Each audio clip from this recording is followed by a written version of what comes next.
ഒരു തരത്തിൽ പറഞ്ഞാൽ അത് വരണത് നല്ലതാണ്. ഓരോരുത്തരുടെ യഥാർത്ഥ മുഖം, യഥാർത്ഥമായിട്ട് അവർ ചിന്തിക്കുന്ന രീതികൾ ഫേക്കാണോ അല്ലെങ്കിൽ യാഥാർത്ഥ്യമാണോ എന്നുള്ളത് മനസ്സിലാക്കാൻ പറ്റുന്ന അവസരമാണ്. അനീഷേട്ടൻ ഇന്നലെ പാതിരാത്രി ഏകദേശം എനിക്ക് തോന്നുന്നു ഒരു മണിയൊക്കെ കഴിഞ്ഞിട്ടുണ്ട്. ആ സമയത്ത് ഞാൻ ജസ്റ്റ് ലൈവ് ഒന്ന് വെച്ച് നോക്കിയപ്പോഴത്തേക്ക് നമ്മുടെ അനീഷേട്ടൻ മറ്റേ മാരുതി സുസുക്കിയുടെ ഒരു ഏരിയ ഉണ്ടല്ലോ പുറത്ത്, നമ്മുടെ ഗാർഡൻ ഏരിയയുടെ അവിടെ ഇരിക്കുകയാണേ. അവിടെ ഇരുന്നിട്ട് പുള്ളി തന്നെ സംസാരിക്കുന്നു. പുള്ളിയോട് തന്നെ കുറേ കാര്യങ്ങൾ പറയുന്നത് എൻ്റെ ശ്രദ്ധയിൽ പെട്ടു. ഞാനപ്പോൾ അത് എഴുതിയെടുത്തിട്ട് നിങ്ങളെ അതേപോലെ അനീഷേട്ടൻ പറഞ്ഞതാണെന്ന് പറഞ്ഞു തരാനായിട്ട് എനിക്കൊരു താല്പര്യം തോന്നിയില്ല. പുള്ളി പറഞ്ഞത് അതേപോലെ നിങ്ങളെ കേൾപ്പിക്കണമെന്ന് തോന്നി. അതുകൊണ്ട് തന്നെ പുള്ളി പറഞ്ഞത് ഞാനത് റെക്കോർഡ് ചെയ്തിട്ടുണ്ട്, ഞാനത് നിങ്ങളെ കേൾപ്പിക്കാം. എന്നിട്ട് ഞാൻ കുറച്ചുകൂടെ ഡീറ്റെയിൽ ആയിട്ട് കുറച്ച് കാര്യങ്ങൾ എനിക്ക് നിങ്ങളോട് പറയാനായിട്ടുണ്ട്. അപ്പോൾ എന്താണെങ്കിലും ബിഗ് ബോസ് സീസൺ 7 ഒരു ചെറിയ അപ്ഡേറ്റിലേക്ക്, അനീഷേട്ടൻ്റെ ഒരു ചെറിയ അപ്ഡേറ്റിലേക്ക് ഏവർക്കും അങ്ങോട്ട് സ്വാഗതം. ഈ ടാസ്ക് നമ്മുടെ ഇന്നലെ ഉണ്ടായിരുന്ന ആദിലെ പറ്റിക്കുന്ന ആ ഒരു പ്രാങ്ക്, ടാസ്ക് എന്ന് പറയുന്നില്ല, ടാസ്ക് ഒന്നും എടുത്തോ, പ്രാങ്ക്, ഷാനവാസിന് കൊടുത്ത ടാസ്ക്, ബിഗ് ബോസ് നടത്തിയ പ്രാങ്ക്. അപ്പോൾ അതിൽ അനീഷിനെ ഷാനവാസ് കൂട്ടിയില്ല. അത് അനീഷിനെ മാനസികമായിട്ട് ഒരുപാട് തളർത്തി എന്നാണ് എനിക്ക് തോന്നുന്നത്. അത് എനിക്ക് മനസ്സിലാവാൻ കാരണം ഇന്നലെ രാത്രിയിൽ പുള്ളി ഒറ്റയ്ക്കിരുന്ന് സംസാരിക്കുന്ന കേട്ടപ്പോഴാണ്. അത് ടാസ്ക് കഴിഞ്ഞു അകത്ത് വരുമ്പോഴത്തേക്ക് ഷാനവാസിനെ വിളിക്കുന്നുണ്ട്. നമ്മുടെ അനീഷേട്ടൻ ബെഡ്റൂമിലോട്ട് സംസാരിക്കണമെന്ന് പറഞ്ഞ് ചെല്ലുന്നില്ല. അവിടെ ഇവിടെയൊക്കെ ഉഴപ്പി നടക്കുന്നുണ്ട്, ഷാനവാസ് ഉഴപ്പി നടക്കുന്നുണ്ട്. നേരിട്ട് പോയി ഫേസ് ചെയ്യാനും പുള്ളിയോട് സംസാരിക്കാൻ പറ്റുന്നില്ല. ഇന്നലെ എന്നിട്ട് ബാത്റൂം ഏരിയയുടെ അവിടെ വെച്ചിട്ട് അനീഷേട്ടൻ സംസാരിക്കുന്നുണ്ട് ഷാനവാസിനോട്. പക്ഷേ ഷാനവാസ് അപ്പോഴൊക്കെ പറയുന്നൊരു കാര്യം ഇവനോട് പറഞ്ഞു കഴിഞ്ഞു കഴിഞ്ഞാൽ ലൈക്ക് ഇവൻ പോടാ ഷാനവാസെ എന്ന് പറഞ്ഞ് തട്ടിക്കളയുമെന്നാണ് പറയുന്നത്. പക്ഷെ എനിക്ക് മനസ്സിലായത് അതല്ല കാര്യം. ഷാനവാസിന്റെ ഗെയിം ഓക്കെ, അടിപൊളി ഗെയിമാണ്, ഞാൻ ഗെയിം കൊള്ളത്തില്ല എന്നൊന്നും ഞാൻ പറയുന്നില്ല. ഷാനവാസ് ബ്രില്യൻ്റ് ആയിട്ട് കളിച്ചു. കാരണം അനീഷിനോടൊരു കാര്യം പറഞ്ഞ് മനസ്സിലാക്കണമെങ്കിൽ ഒരുപാട് സമയം എടുക്കും. അനീഷേട്ടൻ അങ്ങനെ പെട്ടെന്നൊന്നും ചാടിക്കയറി എല്ലാത്തിനും കൂടെ നിൽക്കത്തില്ല. പിടികിട്ടിയില്ലേ? പുള്ളി അങ്ങനെ ആരെയും ഒരു പരിധി കൂടുതൽ വിശ്വസിക്കത്തില്ല. ഇപ്പോൾ ഷാനവാസ് ആണെങ്കിൽ പോലും വിശ്വസിക്കും. പക്ഷെ എന്നാലും പുള്ളിയെ പറഞ്ഞ് മനസ്സിലാക്കാൻ കുറച്ച് സമയം എടുക്കും. അപ്പം അത്രയും സമയം കളയണ്ടല്ലോ എന്ന് വിചാരിച്ചിട്ടായിരിക്കും ഷാനവാസ് നേരെ അക്ബറിനെയൊക്കെ പോയി കൂട്ടുപിടിച്ചത്. ഷാനവാസിന്റെ ഗെയിം ഓക്കെ, പക്ഷേ അത് ഒരുപാടങ്ങ് എനിക്ക് തോന്നുന്നു ആഴത്തിൽ ഒരു മുറിവ് ഏൽപ്പിച്ചിട്ടുണ്ട് നമ്മുടെ അനീഷേട്ടനെ എന്നാണ് എനിക്ക് ഇന്നലെ രാത്രിയിൽ മനസ്സിലായത്. നിങ്ങൾ എന്തായാലും ഇതൊന്ന് കേക്ക്, എന്നിട്ട് ഞാൻ ബാക്കി സംസാരിക്കാം. ഇതൊരു പാടാണ്. ഇതിൽ നിന്ന് ഒരുപാട് കാര്യങ്ങൾ പഠിക്കാനുണ്ട്. ഈ ബിഗ് ബോസ് ഹൗസ് എന്ന് പറഞ്ഞാൽ ഇങ്ങനെയാണ്. ആരും കണ്ണടച്ച് വിശ്വസിക്കരുത്, ഒരാളെ കണ്ണടച്ച് വിശ്വസിക്കരുത്. എപ്പോൾ വേണമെങ്കിലും പിന്നീന്ന് കുത്തലുണ്ടാവാം. സോ അതിനനുസരിച്ച് നിൽക്കണം, ബോൾഡായിട്ട് നിൽക്കണം. വിശ്വസിക്കേണ്ട ആരെയും. ഓൺലി മുന്നോട്ട് നോക്കിയിട്ട് പോവാം, മുന്നോട്ട് നോക്കിയിട്ട് മാത്രം പോവാം. ഇതേപോലെയുള്ള ഡിസ്ട്രാക്ഷൻസ് വന്നുകൊണ്ടേയിരിക്കും, ഇതേപോലെയുള്ള കാര്യങ്ങൾ വന്നുകൊണ്ടേയിരിക്കും. അതൊന്നും ശ്രദ്ധിക്കേ വേണ്ട. ഒരു തരത്തിൽ പറഞ്ഞാൽ അത് വരണത് നല്ലതാണ്. ഓരോരുത്തരുടെ യഥാർത്ഥ മുഖം, യഥാർത്ഥമായിട്ട് അവർ ചിന്തിക്കുന്ന രീതികൾ ഫേക്കാണോ അല്ലെങ്കിൽ യാഥാർത്ഥ്യമാണോ എന്നുള്ളത് മനസ്സിലാക്കാൻ പറ്റുന്ന അവസരമാണ്. അപ്പൊ എനിക്ക് തോന്നുന്നത് ഈ ഒരു പ്രാങ്ക് ബിഗ് ബോസ് തന്നത് നന്നായി. ഏത് രീതിയിലാണ് ഓരോരുത്തർ ചിന്തിക്കണേ എന്നുള്ള കാര്യം മനസ്സിലാക്കാനായിട്ട് പറ്റി. ഞാൻ ബാക്കി കേൾപ്പിക്കാം, കുറച്ചും കൂടെ ഉണ്ട്. അതിന് മുന്നേ ഞാനൊരു കാര്യം പറയട്ടെ. ഈ ഒരു പ്രാങ്ക് വെച്ച് ഷാനവാസിനെ അനീഷേട്ടൻ വിലയിരുത്തുന്നതിനോട് ഞാൻ യോജിക്കുന്നില്ല. പക്ഷെ അത് ഒരു പെർസ്പെക്റ്റീവാണ്. വേറൊരു പെർസ്പെക്റ്റീവ് നോക്കുമ്പോഴത്തേക്ക് ഷാനവാസിനെ അതുപോലെ എന്ന് പറഞ്ഞു കഴിഞ്ഞാൽ ഇപ്പം അനീഷിനാണ് ഈ ഒരു ടാസ്ക് കൊടുത്തിരുന്നെങ്കിൽ ഉറപ്പായിട്ടും അനീഷ് ചെയ്യാൻ പോവുക ഫസ്റ്റ് ഷാനവാസിൻ്റെ അടുക്കലായിരിക്കും പോകുന്നത്. എന്നിട്ടേ അക്ബറിൻ്റെ അടുക്കലോ ആരെടുക്കലാണെങ്കിലും ആരിൻ്റെ അടുക്കലാണെങ്കിൽ പോലും ചെല്ലുള്ളൂ. ഫസ്റ്റ് ഷാനവാസിൻ്റെ അടുക്കൽ ചെന്നേനെ. പിടികിട്ടിയില്ലേ? അനീഷിനും അപ്പോൾ ആലോചിക്കാം, എന്തിന് ഷാനവാസ് നേരെ അക്ബറിനെ പോയി കൂട്ടിക്കഴിഞ്ഞു കഴിഞ്ഞാൽ ഷാനവാസ് ചെയ്ത കണക്ക് നെവിനും നമ്മുടെ ആര്യനും എന്താണെങ്കിലും കൂടെ കൂടും. പ്രത്യേകിച്ച് അനീഷുമാണ് പറയുന്നത്. അപ്പോൾ കള്ളമല്ലാന്ന് അവർക്ക് ഉറപ്പായിരിക്കും. പിടികിട്ടിയില്ലേ? അനീഷിനും അങ്ങനെ ചെയ്യാം. പക്ഷെ അനീഷ് ഒരിക്കലും അങ്ങനെ ചെയ്യുമെന്ന് എനിക്ക് തോന്നുന്നില്ല. അനീഷ് ഉറപ്പായിട്ടും ഫസ്റ്റ് ചെല്ലുന്നത് ഷാനവാസിൻ്റെ അടുക്കലായിരിക്കും. അനീഷ് ആ ഒരു വില എപ്പോഴും ഷാനവാസിന് കൊടുക്കുന്നുണ്ട്. പക്ഷെ ഷാനവാസ് എപ്പോഴും അതേപോലെയാണ് അനീഷിനോട് നിൽക്കുന്നത്. അല്ലെങ്കിൽ ആ ഒരു ഫ്രണ്ട്ഷിപ്പ് അത്രയ്ക്ക് അങ്ങോട്ട് ഭയങ്കരമായിട്ട് ഷാനവാസിനുണ്ടെന്നൊന്നും എനിക്ക് തോന്നുന്നില്ല. അനീഷേട്ടനും അത്ര ഗംഭീരമായിട്ടുള്ള ഫ്രണ്ടായിട്ടൊന്നും അല്ല കാണുന്നത്. പക്ഷേ നിങ്ങൾ ആലോചിച്ചാൽ മതി, ആ നെവിൻ്റെ കേസിൽ എല്ലാവരും ഷാനവാസിനെതിരെ നിന്നപ്പോഴും ഷാനവാസിൻ്റെ കൂടെ നിന്ന് സംസാരിച്ച ഒരാളാണ് അനീഷ്. പുറകിൽ നിന്ന് കുത്താൻ പോയിട്ടില്ല. പിന്നെ ഷാനവാസ് ഈ അനീഷേട്ടൻ ഈ ഒരു ടാസ്ക് കൊണ്ട് മാത്രം ഷാനവാസിനെ വിലയിരുത്തുന്നതിനോട് എനിക്ക് യോജിപ്പില്ല. ഇതിന് മുമ്പുള്ള എല്ലാ കാര്യങ്ങളും ഒന്ന് ചിന്തിച്ച് കഴിഞ്ഞിട്ട് വിലയിരുത്തി തള്ളിക്കളയേണ്ടത് തന്നെയാണ്. അനീഷേട്ടൻ ഒറ്റയ്ക്ക് നിന്ന് ഗെയിം കളിക്കണമെന്നേ ഞാൻ പറയുള്ളൂ, അല്ലാതെ ഷാനവാസിന്റെ കൂട്ടിന്റെ ഒരാവശ്യമില്ല. ബാക്കി കേക്ക്. സോ നല്ലതാണത്, നല്ലൊരു കാര്യമാണ് സംഭവിച്ചത്. അധികം മനസ്സിലേക്കൊന്നും എടുക്കണ്ട. ബോൾഡായിട്ട് ഇവിടുത്തെ ബിഗ് ബോസിന്റെ കാര്യങ്ങൾ മാത്രം കോൺസെൻട്രേറ്റ് ചെയ്ത് പോവുക. അല്ലെങ്കിൽ എന്തെല്ലാം കാര്യങ്ങൾ ചാടിക്കടന്നിട്ടാണ് അനീഷ നീ ഇവിടെ എത്തിയിരിക്കുന്നത്. എന്തെല്ലാം പ്രതിസന്ധികൾ നിന്റെ ജീവിതത്തിലുണ്ടായി. അതിൻ്റെ ഒരു നൂറിലൊരംശം പോലും ഇതില്ല.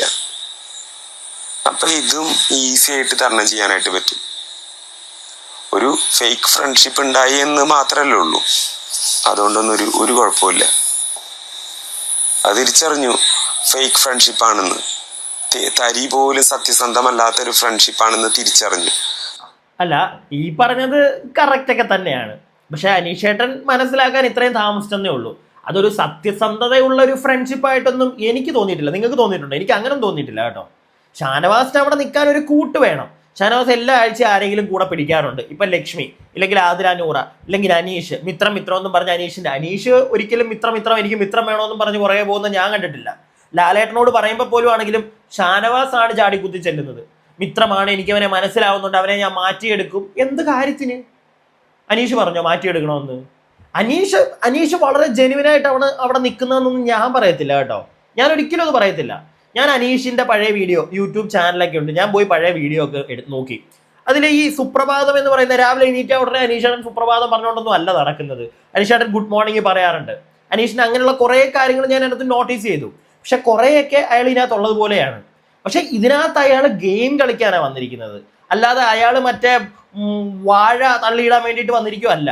മനസ്സിലായല്ലേ? വാഴ തള്ളിയിട്ട് അതിനകത്തൊന്ന് പിണ്ടിയും മറ്റേ വാഴക്കൊലയൊക്കെ എടുക്കാൻ വേണ്ടി, വാഴക്കൊല പറിക്കാൻ വേണ്ടി വന്ന ഒരാളല്ല. പുള്ളി ഗെയിം കളിക്കാൻ വന്നതാ. പുള്ളി ഗെയിം കളിക്കും പുള്ളിയുടെ ഇഷ്ടമുള്ള രീതിയിൽ. ചിലപ്പോൾ ഇന്നലെ രാത്രിയിൽ ഈ ഇരുന്ന് ഞാൻ നിങ്ങളെ കേൾപ്പിക്കുന്ന ഈ ഓഡിയോ ഉണ്ടല്ലോ, ഇതിനു മുമ്പും അനീഷേട്ടൻ രാത്രിയിൽ ഒറ്റയ്ക്കിരുന്ന് സംസാരിക്കുന്നത് ഞാൻ കേട്ടിട്ടുണ്ട്. അതൊക്കെ എനിക്ക് അപ്പോഴൊക്കെ മനസ്സിലായിട്ടുണ്ട്. പുള്ളി കണ്ടന്റിന് വേണ്ടി ചെയ്യുന്നതാ. ഇന്നലെയും ഇത് കേട്ടപ്പോഴത്തേക്ക് ആദ്യമേ എനിക്ക് തോന്നുന്നത് ഓക്കെ, കണ്ടന്റിന് വേണ്ടി അനീഷേട്ടൻ ചെയ്യുന്നൊരു പരിപാടി. പിന്നെ എൻ്റെ മനസ്സിൽ എവിടെയോ തോന്നി, ചിലപ്പോൾ ശരിക്കും ഇയാളുടെ മനസ്സിൽ ആഴത്തിൽ ഈ ഒരു ഷാനവാസിന്റെ ഒരു പ്രവൃത്തി, ഷാനവാസിനെ അതിനകത്ത് ഞാൻ കുറ്റം പറയത്തില്ല, പക്ഷെ ആ ഒരു പ്രവൃത്തി അനീഷിന്റെ മനസ്സിൽ നന്നായിട്ട് തട്ടിയിട്ടുണ്ട്. പിടികിട്ടിയില്ലേ? ചിലപ്പം അത്രയും ലൈറ്റ് ആയിട്ടുള്ള ഒരു മനസ്സിന് ഉടമയായിരിക്കാം അനീഷ്. പിടികിട്ടിയില്ലേ? അനീഷ് ഇപ്പോഴാണെങ്കിലും നമ്മൾ നോക്കിയാൽ മതി, ആ ബിഗ് ബോസ് ഹൗസിനുള്ളിൽ ഒരാളെയും ഒരു മോശമായിട്ടുള്ള ഒരു വാക്കുകൊണ്ട് ആരെയും വേദനിപ്പിക്കുന്ന ഞാൻ കണ്ടിട്ടില്ല. ആതിര നൂറയൊക്കെ എന്ത് കാര്യമാണ് പുള്ളിക്ക്. അപ്പം പുള്ളി അത്ര വലിയ ഒരു ലൈറ്റ് ഹാർട്ടഡ് ആയിട്ടുള്ള ഒരു മനുഷ്യനാണ്. അതുകൊണ്ട് ചിലപ്പം ഷാനവാസിന്റെ ഇതുപോലുള്ള പ്രവൃത്തികൾ, ഷാനവാസ് ഗെയിം കളിക്കുന്ന പോലും താങ്ങാൻ പറ്റാത്തതായിരിക്കാം അനീഷിന്. എനിക്ക് അങ്ങനെയാട്ടോ തോന്നുന്നത്. അല്ലാതെ ഈ ഒരു കേസ്, ഈ ഒരു ഒറ്റ ടാസ്ക് കൊണ്ട് നമുക്ക് ഷാനവാസിനെ കുറ്റം പറയാനൊന്നും പറ്റത്തില്ല. അത് ഞാൻ ചെയ്യത്തുമില്ല. നമുക്ക് ബാക്കി കേൾക്കാം. അപ്പൊ അത് മതി. അപ്പൊ കാര്യങ്ങൾ വ്യക്തമായി. അപ്പൊ ഇനി അതിലൊരു ക്ലാരിഫിക്കേഷൻ ആവശ്യമോ അങ്ങനത്തെ കാര്യങ്ങളൊന്നുമില്ല. എല്ലാവരും കാണുന്ന പോലെ മറ്റ് കണ്ടസ്റ്റൻസ് ഇവിടെയുള്ള ആളുകളെ പോലെ തന്നെ ഷാനവാസിനെയും കാണുക, അത്രേ ഉള്ളൂ. മറ്റുള്ളവരെങ്ങനെയാണോ അതേപോലെ. ഷാനവാസിനോട് മിണ്ടാണ്ടിരിക്കേണ്ട ആവശ്യമൊന്നുമില്ല. എങ്ങനെയാണോ മറ്റുള്ള ആളുകളോട് സംസാരിക്കുന്നത് അതേപോലെ തന്നെ ഷാനവാസിനോട് സംസാരിക്കുക. അതിലൊരു ഏറ്റക്കുറച്ചിലും വരണ്ട. അത്രേ ഉള്ളൂ. മിണ്ടാതിരിക്കേണ്ട കാര്യമൊന്നുമില്ല ഷാനവാസിനോട്. ഷാനവാസ് അത്ര വലിയ ദ്രോഹമൊന്നും അനീഷേട്ടനോട് ആ ടാസ്ക് കൊണ്ട് ചെയ്തിട്ടൊന്നുമില്ല. മനസ്സിലായില്ലേ? മിണ്ടുക, സംസാരിക്കുക, ബാക്കിയുള്ള ആളുകളെ കാണുന്നതാണ് ഒരു സുഹൃത്ത്, ആ രീതിയിൽ അങ്ങ് പോവുക. അല്ലാതെ ഭയങ്കര ബെസ്റ്റ് ഫ്രണ്ടാണ്, പുറത്തുനിന്ന് ഇറങ്ങിയിട്ട് ഞാൻ തലയെ വെച്ച് കിടക്കും, അതിൻ്റെ ഒന്നും ആവശ്യമില്ല. പ്രത്യേകിച്ച് ഷാനവാസിൻ്റെ അടുക്കെ. ഷാനവാസ് ഗെയിം കളിച്ചുകൊണ്ടിരിക്കുക. അതിനകത്ത് പുള്ളി ഒരു ഗെയിമറാണ്. പുള്ളി പുറത്തിറങ്ങി കഴിഞ്ഞ് കഴിഞ്ഞാൽ ഇപ്പം ഈ അനീഷിനെ കൂടെ പിടിക്കുമെന്നോ അല്ലെങ്കിൽ ആതിര നൂറേനെ പിടിച്ച് വീട്ടിൽ കയറ്റുമെന്നോ ഒന്നും എനിക്ക് തോന്നുന്നില്ല. അതൊക്കെ പുള്ളിയുടെ പുറത്തെ പേഴ്സണൽ ലൈഫാണ്. അതിനകത്തോട്ട് നമുക്കൊരിക്കലും ചുഴിഞ്ഞു നോക്കി കാര്യങ്ങൾ പറയേണ്ട കാര്യമില്ല. അത് പുള്ളിയുടെ ഇഷ്ടമാണ്. പുള്ളിയായിട്ട് സോഷ്യൽ മീഡിയയിൽ വല്ലതും വന്ന് എന്തെങ്കിലും പറയുവാണെങ്കിൽ, വിളമ്പുവാണെങ്കിൽ അപ്പം നമുക്ക് പുള്ളിയെ വല്ലതും പറയാം. അതല്ലാതെ പുള്ളിയുടെ സൈഡിൽ നിൽക്കാനോ പുള്ളിയെ കുറ്റം പറയാനോ ഒന്നും ഞാൻ നിൽക്കത്തില്ല. അത് പുറത്തുള്ള പുള്ളിയുടെ പേഴ്സണൽ ലൈഫ്. പക്ഷെ പേഴ്സണൽ ലൈഫിൽ പുള്ളി ഇതുപോലെ ഈ പറയുന്ന കണക്കൊക്കെ ആയിരിക്കുമെന്ന് എനിക്ക് തോന്നുന്നില്ല. അത് വേറൊരു കാര്യം. ബാക്കി കേൾക്കാം. എല്ലാവരുടെ പോലെ ഷാനവാസും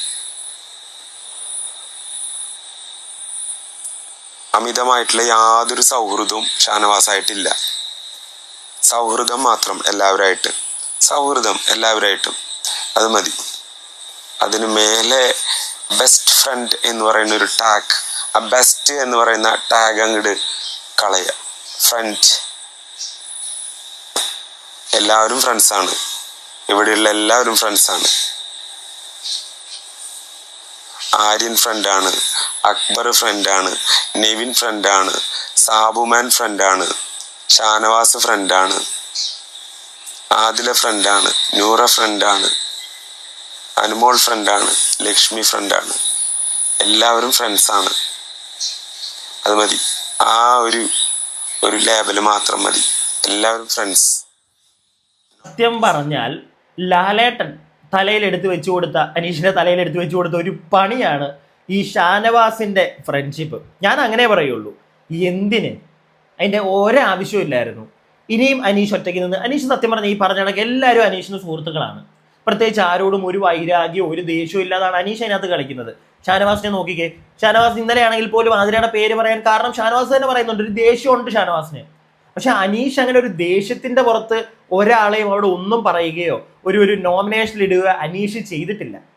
അനീഷ് ഗെയിം നോക്കി മാത്രം, ടാസ്കുകൾ നോക്കി മാത്രം, എങ്ങനെയാണ് ബിഹേവ് ചെയ്യുന്നത് നോക്കി മാത്രമാണ്. ടാസ്കിൽ എങ്ങനെ ബിഹേവ് ചെയ്യുന്നു മനസ്സിലായില്ല, അത് പേഴ്സണലി ബിഹേവ് ചെയ്യുന്നതല്ല. ഞാൻ കണ്ടിട്ടില്ല. അതൊക്കെ നോക്കി മാത്രമാണ് അനീഷ് മിക്കപ്പോഴും ഇടാറുള്ളത്. പിടിച്ച് മനസ്സിലായില്ലേ, നോമിനേറ്റ് ഒക്കെ ചെയ്യുമ്പോൾ അവിടുന്ന് പുറത്തോട്ട് ഒരാൾ പോകണമെങ്കിൽ പോലും അയാളെ പറയുമ്പോഴത്തേക്ക്, അല്ലെങ്കിൽ ഇന്നലെ നടന്നത് ജസ്റ്റ് ഒരു ഫേക്ക്, പക്ഷെ ജെന്യൂൻ ആയിട്ട് അങ്ങനെ ശരിക്കും അങ്ങനെ നടക്കുമ്പോഴത്തേക്കും അനീഷ് ചിലപ്പം കറക്റ്റായിട്ട് പ്രോപ്പറായിട്ടുള്ള ഒരാളെ മാത്രമേ ചൂസ് ചെയ്യത്തുള്ളൂ. പിടികിട്ടിയില്ല, എനിക്കങ്ങനെയാണ് തോന്നുന്നത്. ഇപ്പൊ ഇന്നലെ തന്നെ ആര്യന്റെ പേര് പറയുന്നത്, അനീഷ് അതൊരു പ്രാങ്ക് ആണെന്ന് അറിയാതെയാണ് ആര്യന്റെ പേര് പറയുന്നതിന് വ്യക്തമായിട്ടുള്ള ഒരു കാരണങ്ങൾ അനീഷിനുണ്ടായിരുന്നു. കാരണം അവൻ കള്ളത്തരങ്ങൾ കാണിക്കുന്നു. ടാസ്ക് വന്നു കഴിഞ്ഞാൽ ഗെയിം കളിക്കുമ്പോഴൊക്കെ കള്ളത്തരങ്ങൾ കാണിക്കുന്നു.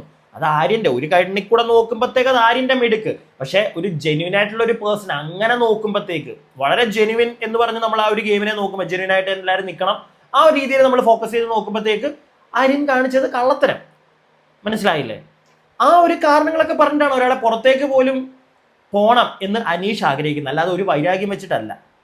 അപ്പം ഇങ്ങനെയുള്ള അനീഷ് ആണ് ഇന്നലെ ഇരുന്ന് ഒരുപാട് നേരം. ഇതിൻ്റെ ഇടയ്ക്ക് നമ്മുടെ ഈ ഒരു കോൺവെർസേഷൻ ഞാനിപ്പോൾ ഇത്ര നിങ്ങളെ കേൾപ്പിച്ചില്ലേ, ഇത് കഴിയുമ്പോഴത്തേക്കും നമ്മുടെ ആര്യനും അക്ബറും കൂടെ സ്മോക്കിംഗ് ഏരിയയിൽ നിന്ന് അവർ പുറത്തേക്ക് വന്നിട്ട് അനീഷിൻ്റെ അടുക്ക് വന്നിരിപ്പുണ്ട്. അനീഷിൻ്റെ അടുക്ക് വന്നിരിക്കുമ്പോഴത്തേക്ക് അനീഷ് ഈ സംസാരിച്ചുകൊണ്ടിരിക്കുന്ന നിർത്തുന്നുണ്ട്. അത് കഴിയുമ്പോഴത്തേക്ക് ഇവർ സംസാരിക്കാൻ ശ്രമിക്കുന്നു. പക്ഷേ അനീഷ് നിൽക്കുന്നില്ല. അനീഷ് പറയുന്നത് എനിക്ക് ഉറങ്ങണം. എന്നിട്ട് അവിടെ ഇരിക്കുമ്പോഴത്തേക്ക് ഇവർ വീണ്ടും എന്തോ സംസാരിക്കാൻ തുടങ്ങുമ്പോഴത്തേക്ക് അനീഷ് അവിടുന്ന് മെല്ലെ എണീക്കുന്നു. എന്നാൽ ഞാൻ പോയേക്കാന്ന് പറഞ്ഞ് ഉടനെ അക്ബർ ആര്യനോട് എണീറ്റ്, അയ്യോ വേണ്ട ചേട്ടൻ കിടന്നു ഞങ്ങൾ പോയേക്കാന്ന് പറഞ്ഞ് അവരങ്ങ് പോകുന്നുണ്ട്. അതായത് അനീഷ് ഭയങ്കര ഡിസ്റ്റർബ്ഡ് ആയിരുന്നു. ആരോട് സംസാരിക്കാനൊന്നും വലിയ, അല്ലെങ്കിലും അങ്ങനെ ഒരു പരിധി കൂടുതൽ അനീഷ് ആരോടും എവിടെയെങ്കിലും ഒക്കെ നമ്മൾ കാണാറുള്ളൂ. അത് തമാശകൾ പറയാൻ, അല്ലാതെ ആരുടെയും കുറ്റവും കുറവും പറയാനായിട്ട് ഒരിക്കൽ പോലും ഞാൻ കണ്ടിട്ടില്ല. അനീഷ് ആരുടെയും കൂടെങ്കിലും ഇരുന്നിട്ട് മറ്റൊരാളുടെ കുറ്റവും കുറവും പറയുന്നത് ഞാൻ കേട്ടിട്ടില്ല. പുള്ളി തന്നെ ഇരുന്നാണ് ഇതൊക്കെ സംസാരിക്കുന്നത്. അതാണ് മറ്റുള്ളവരിൽ നിന്ന് അനീഷിനെ വ്യത്യസ്തനായിട്ട് എനിക്ക് തോന്നാറുള്ളത്. ഒരാളോടും ഇരുന്ന് മറ്റൊരാളുടെ കുറ്റവും കുറവും പറയുന്നത് കണ്ടിട്ടില്ല. നിങ്ങൾ കണ്ടിട്ടുണ്ടോ? നിങ്ങൾ താഴെ കമന്റ് ബോക്സിൽ പറ. ഞാൻ കണ്ടിട്ടില്ല. അപ്പൊ ഇത് എനിക്കൊന്ന് അറിയിക്കണം എല്ലാവരെയും തോന്നി. പുള്ളിയുടെ ആ ഒരു സങ്കടം, അത് ചിലപ്പോൾ ഗെയിം ആയിരിക്കാം, ചിലപ്പോൾ പറഞ്ഞില്ലേ, എനിക്കത് മനസ്സ് തൊട്ട് പുള്ളിക്ക് സങ്കടം വന്നാണെന്നാണ് എനിക്ക് തോന്നുന്നത്. അപ്പൊ എന്താണെങ്കിലും ഇത്രയൊക്കെ ഉള്ളൂ. ഇനിയും ബാക്കി ഇന്ന് വൈകുന്നേരം എപ്പിസോഡ് ഷൂട്ടൊക്കെ കഴിഞ്ഞിട്ടുണ്ട്. എന്താവുമെന്ന് നമുക്ക് കണ്ടറിയാം. അപ്പോൾ ബാക്കി എപ്പിസോഡ് ഷൂട്ടിന് ശേഷം അതിലെ പ്രധാനപ്പെട്ട അപ്ഡേറ്റ്സ് നിങ്ങളുടെ മുമ്പിലേക്ക് ഞാൻ എത്തിക്കാം. അപ്പോൾ അടുത്ത വീഡിയോ ആയിട്ട് കാണുന്നവരേക്കും stay tuned and stay weird.